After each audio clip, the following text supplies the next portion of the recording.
My dear friends, ഞാൻ ബിനോയ്. എല്ലാവർക്കും ബിനോയ്സ് തോട്ടിലേക്ക് സ്വാഗതം. കണ്ടീഷനൊന്നും മാറ്റം വന്നിട്ടില്ല. ഇന്ത്യൻ റുപ്പീൻ്റെ ഡിപ്രിസിയേഷനും അതേസമയം US ഡോളർ ഡിപ്രിസിയേറ്റ് ചെയ്യുന്നു. ക്രൂഡ് ഓയിലിൻ്റെ വില കൂടുന്നു.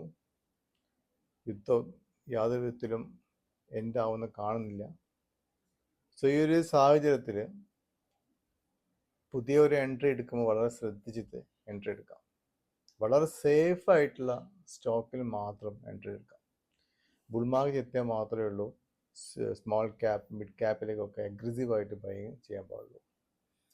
മിഡ് ക്യാപ്പിൽ തന്നെ സ്റ്റോക്സ് എടുത്താൽ നല്ല ഫണ്ടമെന്റ്സ് ഉള്ള വളരെ സേഫായിട്ട് ഇപ്പോഴത്തെ ലെവലിൽ നിന്നും ഡൗൺ സൈഡ് റിസ്ക് വളരെ കുറവുള്ള സ്റ്റോക്ക് നോക്കിയിട്ട് സെലക്ട് ചെയ്യാം. ചില സമയത്ത് കഴിഞ്ഞ പ്രാവശ്യത്തെ ബുൾ മാർക്കറ്റിൽ കയറാത്ത ചില സ്റ്റോക്സ് ടെക്നിക്കൽ സപ്പോർട്ട് എടുക്കാതെ റെസിസ്റ്റൻസ് തട്ടി താഴോട്ട് പോയ ചില നല്ല സ്റ്റോക്സ് ആയിരിക്കും ചിലപ്പോൾ നെക്സ്റ്റ് ടൈം ബുൾ മാർക്കറ്റിൽ പങ്കെടുക്കാം. ഇപ്പോൾ നമ്മൾ കാണുന്നതാണത്. ഇപ്രാവശ്യം ബുൾ മാർക്കറ്റിൽ പങ്കെടുത്ത പല സ്റ്റോക്സ് നമ്മൾ വീണ്ടും പോയി എൻട്രി ചെയ്യും. ചില സമയത്ത് അത് കയറില്ല. അതേസമയം ലാസ്റ്റിൽ എന്തോ ചെറിയ റീസൺ കൊണ്ട് നല്ല സ്റ്റോക്ക് കയറി പോവാതെ താഴോട്ട് വന്ന സ്റ്റോക്സ് ആയിരിക്കും നെക്സ്റ്റ് ബുൾ റണ്ണിൽ നല്ലൊരു റാലി തരാം. ചില സമയത്ത് നെക്സ്റ്റ് ക്വാർട്ടർ റിസൾട്ടൊക്കെ ആ കമ്പനീസേക്ക് നല്ല റിസൾട്ട് കാഴ്ചവെക്കാം. സോ അങ്ങനത്തെ കമ്പനീസ് നോക്കിയിട്ട് വാങ്ങി വെക്കാം. സേഫായിട്ട് കമ്പനീസ് വാങ്ങി ഇപ്പോഴത്തെ പ്രസന്റ് കണ്ടീഷൻസിൽ ചെയ്യാൻ പറ്റാവുന്ന സംഭവമാണ്. ഇത് ഞാൻ ഐഡൻറ്റിഫൈ ചെയ്ത സ്റ്റോക്ക് എഞ്ചിനീയേഴ്സ് ഇന്ത്യ ലിമിറ്റഡ് സ്റ്റോക്കാണ്. എഞ്ചിനീയേഴ്സ് ഇന്ത്യ ലിമിറ്റഡ് സ്റ്റോക്ക് നല്ല കമ്പനി ആയിരുന്നു. നല്ലൊരു ക്വാർട്ടർ റിസൾട്ട് കൊടുത്തിട്ടുണ്ടായിരുന്നു. ലാസ്റ്റ് ഒരു 8-9 months ബിഫോർ അത് ശരിക്കും ബ്രേക്ക്ഔട്ട് നിൽക്കുന്ന സമയത്ത് ഏതൊരു ക്വാർട്ടർ റിസൾട്ട് മോശം കൊടുത്തു. അതോടുകൂടി താഴോട്ട് വന്നു. ടെക്നിക്കൽ സപ്പോർട്ട് ബ്രേക്കായി താഴോട്ട് പോയി സ്റ്റോക്കാണ്. അതിനുശേഷം അത് വീണ്ടും റിവൈവ് ചെയ്ത് വന്നു. Last quarter result super result കൊടുത്തു, ഞെട്ടിക്കുന്ന റിസൾട്ട് കൊടുത്ത് അത് ബ്രേക്ക്ഔട്ടിലേക്ക് പോയി നിൽക്കുന്ന സമയത്താണ് ഈ ഒരു യുദ്ധം വന്നത്. അല്ലെങ്കിൽ ഇത് ശരിക്കും ബ്രേക്ക്ഔട്ട് കൊടുത്തിട്ട് ഒരു 20-30% എപ്പോസിഷൻ കൊടുക്കാൻ നിൽക്കുന്ന സമയത്താണ് ഈ സ്റ്റോക്ക് താഴോട്ട് വന്നത്. അതുകൊണ്ട് എനിക്ക് തോന്നുന്നു നെക്സ്റ്റ് ബുൾ മാർക്കറ്റിൽ കയറിപ്പോകാൻ സാധ്യതയുള്ള ഒരു സ്റ്റോക്കാണ് എഞ്ചിനീയേഴ്സ് ഇന്ത്യ ലിമിറ്റഡ് എന്ന സ്റ്റോക്ക്. പ്രസന്റ് പ്രൈസ് 191.64 ആണ്. ആൻഡ് ഓൾ ടൈം ഹൈ എന്ന റീസണിൽ പോയതാണ് 304, ഇയർ ലോ 149. ഈ 149 ലെവലിൽ നിന്നാണ് ഈ സ്റ്റോക്ക് നല്ല റിസൾട്ട് തിരിച്ചു കയറി അതിൻ്റെ റെസിസ്റ്റൻസ് ആയ 170 ക്രോസ് ചെയ്ത് 200ലേക്ക് പോയി 210 നെക്സ്റ്റ് റെസിസ്റ്റൻസ് ക്രോസ് ചെയ്ത് നിൽക്കുമ്പോഴാണ് ഈ ഒരു സംഭവം വന്നത്. എഞ്ചിനീയേഴ്സ് ഇന്ത്യ എന്ന സ്റ്റോക്കിന്റെ പ്രത്യേകത കൺസൾട്ടൻസി എഞ്ചിനീയറിംഗ് പ്രൊജക്ട്സ് ചെയ്യുന്ന കമ്പനിയാണ്. ടേൺ കെ പ്രൊജക്ട്സ് ഒക്കെ എടുക്കുന്ന കമ്പനിയാണ് basically engineers India.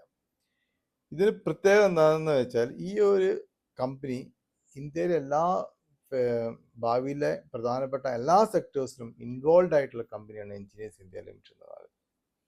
Petroleum refinery, petrochemicals, pipelines, oil and gas, mining, infrastructure, water and waste management, city gas distribution, solar, gas-based fertilizers projects, ഇതിലൊക്കെ engineers Indian presence ഉണ്ട്. മാത്രമല്ല overseas പ്രൊജക്ട്സും engineers ഇന്ത്യക്ക് ഇഷ്ടംപോലെ കിട്ടുന്നുണ്ട്. Quality of work കാരണം ആർവിയിലുമായ quality of work കാരണം ഒരുപാട് projects outside India engineers ഇന്ത്യക്ക് കിട്ടുന്നുണ്ട്.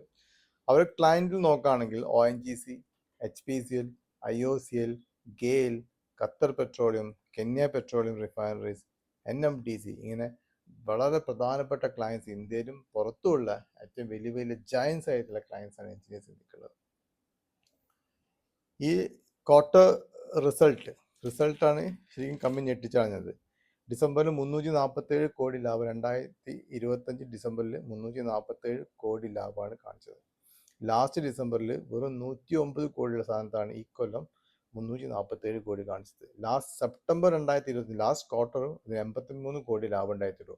അതായത് 200% അടുത്ത് പ്രോഫിറ്റ് ക്വാർട്ടറും ഇയർ ഓൺ ഇയർ ബേസിലും ഈ സ്റ്റോക്ക് കാണിച്ചിട്ടുണ്ട്. പ്രൊമോട്ടേഴ്സ് 51.32% ഹോൾഡ് ചെയ്യുന്നുണ്ട്. FIS റീസെൻ്റ്ലി ഡിസംബർ ക്വാർട്ടറിൽ 7% ഉള്ളത് 7.74 കൂട്ടിയിട്ടുണ്ട്. DASIൽ 13.3% സ്റ്റേക്ക് ഉണ്ട്. പിന്നീട് ഇതിൽ വരാൻ പോകുന്ന ഒരു ഇമ്പോർട്ടൻ്റ്, ഈ വാറിൽ ഒരുപാട് റിഫൈനറീസ് തകർന്നു പോയിട്ടുണ്ട്. ഈ റിഫൈനറി കൺസ്ട്രക്ഷനിൽ ഒരു പേരുകെട്ട കമ്പനിയാണ് എഞ്ചിനീയേഴ്സ് ഇന്ത്യ ലിമിറ്റഡ്. അപ്പോൾ സോ ഓവർസീസ് ഒരുപാട് പ്രൊജക്ട്സ് ഈ റിഫൈനറീസ് റീകൺസ്ട്രക്ട് ചെയ്യാൻ വേണ്ടിയിട്ട് കിട്ടാൻ സാധ്യത ഉണ്ട്. പിന്നെ റീസെൻ്റ്ലി എഞ്ചിനീയേഴ്സ് ഇന്ത്യ അവരെ ഓവർസീസ് പ്രസൻസ് എക്സ്പാൻഡ് ചെയ്യാൻ പരിപാടി, Middle East, Africa, South Central ഏഷ്യയിലേക്കൊക്കെ അവരെ ഓവർസീസ് പ്രസൻസ് കൂട്ടാൻ വേണ്ടിയിട്ട് എഞ്ചിനീയേഴ്സ് ശ്രദ്ധിച്ചിട്ടുണ്ട്. വളരെ പ്രസ്റ്റേജിയസ് ആയിട്ടുള്ള ഇന്ത്യയിലെ റെപ്യൂട്ടഡ് ആയിട്ടുള്ള കമ്പനിയാണ് എഞ്ചിനീയേഴ്സ് ലിമിറ്റഡ്. വളരെ സേഫ് ആണ്. ഈ 191.64 ലെവലിന് ഒരു ഡൗൺ സൈഡ് റിസ്ക് 180 വരെ ഉള്ളൂ. ഒരു 10% ഡൗൺ സൈഡ് റിസ്ക്. അത്രയും മാർക്കറ്റിനെ അടിച്ചു പോയാൽ, ഇത് പറയാൻ യുദ്ധം കഴിഞ്ഞിട്ടില്ല, അതുകൊണ്ട് വീണ്ടും ഇത് യുദ്ധം നീണ്ടുപോയാൽ അത് പ്രശ്നം തന്നെയാണ്. ക്രൂഡ് ഓയിൽ വില കൂടും, എല്ലാം ഓവറോൾ വേൾഡിനെ എഫക്റ്റ് ചെയ്യുന്ന സംഭവം. അങ്ങനെ ആകുമ്പോൾ എല്ലാ സ്റ്റോക്കും അടിക്കും. സോ ഇതിലെ ഡൗൺ സൈഡ് റിസ്ക് വളരെ മിനിമം ആണ്. ഒരു 180 ലെവലിൽ വന്ന് ചിലപ്പോൾ സപ്പോർട്ട് തിരിച്ച് കയറാൻ സാധ്യത. അതുകൊണ്ടാണ് ഞാൻ സേഫ് സ്റ്റോക്കിൽ ഇൻവെസ്റ്റ് ചെയ്യാൻ പറയുന്നത്. അതല്ലെങ്കിൽ നിങ്ങൾക്ക് നിങ്ങളുടെ റഡാറിൽ വെക്കുക, വാച്ച് ലിസ്റ്റിൽ വെക്കുക. മാർക്കറ്റ് കണ്ടീഷൻസ് ഒക്കെ ക്ലിയർ ആയതിനു ശേഷം എല്ലാം നോക്കിയിട്ട് എഞ്ചിനീയേഴ്സ് ഇന്ത്യയിൽ എൻട്രി ചെയ്താൽ മതി. പി റേഷ്യോ 13.9 ആണ്, ഇൻട്രസ്റ്റ് റേറ്റ് 50.7 ഉണ്ട്. ഡെപ്റ്റ് ഫ്രീ കമ്പനിയാണ്. റിട്ടേൺ ഓൺ ക്യാപിറ്റൽ എംപ്ലോയിഡും റിട്ടേൺ ഓൺ ഇക്വിറ്റിയും 25 എബോവ് ഉണ്ട്. 127 രൂപ ഇൻട്രൻസിക് വാല്യൂള്ള കമ്പനിയാണ്. 86.49% year on year growth EPS earning per share കാണിച്ചിട്ടുണ്ട്. 13.86 ആണ് earning per share. Share capital 281 ക്രോസേ ഉള്ളൂ. 2388 ക്രോസ് റിസർവ് ഉണ്ട്. DAS, Kotak Mahindra, HSBC mutual fund, ICICI Prudential ഒക്കെ നല്ലൊരു സ്റ്റേക്ക് എഞ്ചിനീയേഴ്സ് ഇന്ത്യ ഹോൾഡ് ചെയ്യുന്നുണ്ട്. നെഗറ്റീവ് പറയുകയാണെങ്കിൽ ഇപ്പോൾ അത് ASM സ്റ്റേജിലാണ് ഈ സ്റ്റോക്ക് ഉള്ളത്. സോ ASM സ്റ്റേജിൽ നിന്ന് പുറത്തേക്ക് വന്നു കഴിഞ്ഞാൽ ചിലപ്പോൾ ഒരു മൂവിന് കിട്ടാൻ സാധ്യതയുണ്ട്. ഈ മാർക്കറ്റ് കണ്ടീഷൻസ് ഒക്കെ ഒന്ന് ക്ലിയർ ആയാലും മാത്രം ഈ ഇങ്ങനെ സ്റ്റോക്സിലൊക്കെ എൻ്റർ ചെയ്യുമ്പോൾ ഇതേമാതിരി സേഫ് ആയിട്ടുള്ള സ്റ്റോക്സിൽ കമ്പനി എൻ്റർ ചെയ്യാൻ നോക്കുക. എഞ്ചിനീയേഴ്സ് ഇന്ത്യ, ഞാൻ റിലയൻസ് ഇൻഡസ്ട്രി ഒരു വീഡിയോ ഇട്ടിരുന്നു. അതിന് ഒരുപാട് സാധ്യതകൾ വളരെ കൂടുതലുണ്ട്. റീസെൻ്റ്ലി അമേരിക്കയിൽ അവർ റിഫൈനർ ഓപ്പൺ ചെയ്ത ന്യൂസ് എല്ലാം വായിച്ചു കാണും. അതൊരു ഇമ്പോർട്ടൻ്റ് ന്യൂസാണ്. കാരണം വെനിൻസുല ഓയിലിനെ റിഫൈൻ ചെയ്യാൻ വേണ്ടിയിട്ടുള്ള കപ്പാസിറ്റിയുള്ള കമ്പനിയാണ് റിലയൻസ് ഇൻഡസ്ട്രീസ്. സോ അത് മനസ്സിലാക്കുക. റിലയൻസ് ഇൻഡസ്ട്രീസ് സ്റ്റോക്കൊക്കെ ഒരു 2000 എളുപ്പത്തിൽ പോകാൻ സാധ്യതയുള്ള സ്റ്റോക്കാണ്. എഞ്ചിനീയേഴ്സ് ഇന്ത്യ ലിമിറ്റഡും റിലയൻസ് ഇൻഡസ്ട്രീസ് ഒക്കെ ഈ ഒരു റേറ്റിൽ നിന്ന് ഒരു 30-40% കയറാൻ സാധ്യതയുണ്ട്. എഞ്ചിനീയേഴ്സിൻ്റെ പ്രസന്റ് പ്രൈസ് 191.64 ആണ്. നമുക്കൊരു 240 ഫസ്റ്റ് ടാർഗറ്റ് വെച്ചിട്ട് എഞ്ചിനീയേഴ്സ് ഇന്ത്യ വാങ്ങാം. പിന്നീട് അതിനുശേഷമുള്ള ക്വാർട്ടർ റിസൾട്ടും കമ്പനിയുടെ ഇമ്പ്രൂവ്മെൻറ്റും കൺസിഡർ ചെയ്തിട്ട് ഫെർദർ ഹോൾഡ് ചെയ്യണോ അല്ലെങ്കിൽ 300 വരെ പോകുമെന്ന് നോക്കാം. 300 വരെ പോകാൻ സാധ്യതയുള്ള ഒരു സ്റ്റോക്കാണ് എഞ്ചിനീയേഴ്സ് ഇന്ത്യ. പക്ഷേ ഫസ്റ്റ് ടാർഗറ്റ് നമുക്ക് 240 വെച്ചിട്ട് കൺസിഡർ ചെയ്യാൻ പറ്റാവുന്ന ഒരു സ്റ്റോക്കാണ് engineers India limited. So as usual ഞാനൊരു സെബി രജിസ്റ്റേർഡ് അനലിസ്റ്റ് അല്ല, എൻ്റെ ഒരു വ്യൂ ആണ്.